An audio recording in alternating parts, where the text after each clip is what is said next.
Hi everyone, you like my hat? Mama Bear. The reason when I saw this hat on Amazon, I knew I had to have it because when I was getting my daughter evaluated, that was the name that they named me. They was like, "Oh, here come Mama Bear." So when I saw it, I said, "Oh, that's definitely appropriate for the occasion." So today I want to talk about autism in girls, how autism looks in girls. So, we already know, guys, that women are misrepresented when it comes to a lot of things in the world. So, mental health is no different, it's no exception to the rule. So, there is a huge disparity of autism diagnosis when it comes to boys versus girls. Boys are 4 times as likely to be diagnosed with autism than girls are. And it's not because the autism isn't present in girls, it's just because it looks significantly different in girls as it does boys. Like I mentioned in my previous video, girls are more likely to be not diagnosed at all, misdiagnosed, underdiagnosed, or diagnosed later in life. And something that I want to talk about today, the reason this occurs is because girls are good at something that is called masking. And masking is a life skill that they have where they kind of learn to blend in with their peers and hide their autistic characteristics. And you would never know. Like they'll talk they'll do all the latest slang. They'll get quotes from movies so that they appear hip. They'll have the facial expressions that they're really not feeling, but they just figure out what appropriate facial expressions go with what moment. They'll pretend to like things that their friends like so that they fit in. So they are very, very good at masking. And this is one of the number one reasons they are underdiagnosed, misdiagnosed, or diagnosed later in life. So, some of the signs of autism in girls is one may look like this. Like I said in my other videos, they appear to be shy, quiet, and passive. Like I told you, the teachers would say that my daughter was, oh, she's so good, she's so well behaved, she's just shy. Another sign that you might see is they rely on others to speak for them and to get their needs met. A lot of autistic girls have friends that's really outspoken and they kind of follow them and let them talk for them and get their needs met by them. Another sign, they have very limited conversation. When you're trying to form friendships or talk to people, you have to understand other people's perspective and their feelings. Autistic girls or just autistic people have a difficult time understanding the feelings of others and their perspectives. They have a hard time with conversation etiquette. Did I say it right? Conversation etiquette, where you talk and then you allow the other person to talk and engage in a back and forth conversation. They have difficulties with that.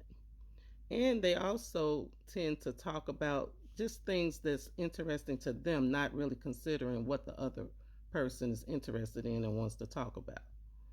They have difficult time forming and keeping friendships.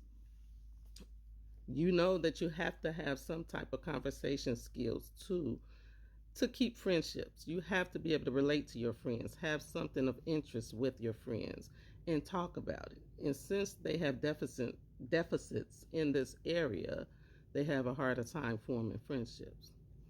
They also have limited and rigid interests and behaviors.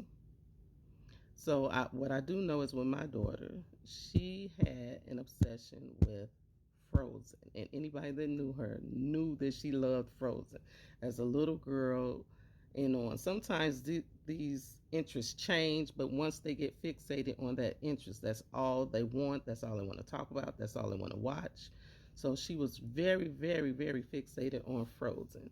So she would watch the Frozen movies, she would sing the Frozen songs, she would say scripts from the movie. She even had this life-size Elsa doll that she was pretty much part of the family, if you want to know the truth. We had to take her with us to the store. She was sitting in the car seat the whole nine. And if something ever happened to Elsa, we had to replace her. So I think we bought at least about two or three life-size Elsa dolls. So yes, they are very fixated and they have limited interests, rigid behaviors, and things of that nature. Also, they have a hard time regulating their emotions.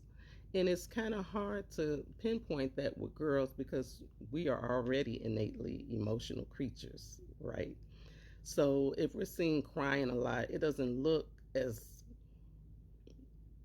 uncommon as it would if there's a man that's crying all the time.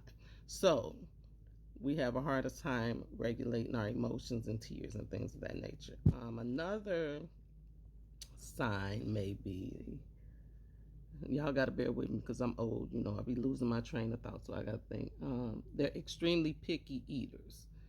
So they might just want three things: chicken nuggets, fries, and cereal bars. I know my daughter, I would have to send Pop Tarts for her lunch every single day. I think I had to do that up until about seventh grade. That's it. That's all that she would eat. And I would send her that every single day for lunch. She wouldn't eat anything else that the school was serving. So they're extremely picky eaters. And the last thing I want to talk about is they could have a history of seizures. And this is something that I didn't know, but she suffered from seizures up until I think she was about 10. So thank God she outgrew that. But seizures is also something that you might want to be on the lookout for when it comes to autism. So I hope this helps someone. This is extremely hard for me. I just want everybody to know. Me being transparent and really sharing my child's diagnosis has been hard for me. But my ultimate goal is for this to help someone, and in the end, that it raises awareness on autism and how the girls are really overlooked. And there are a lot of girls out there walking around not understanding what's wrong with them, not understanding what is going on with them, and they could very well be suffering from autism spectrum disorder. So please, let's raise awareness on this issue, and I hope you all have a wonderful Easter, and I will talk to you soon. Bye bye.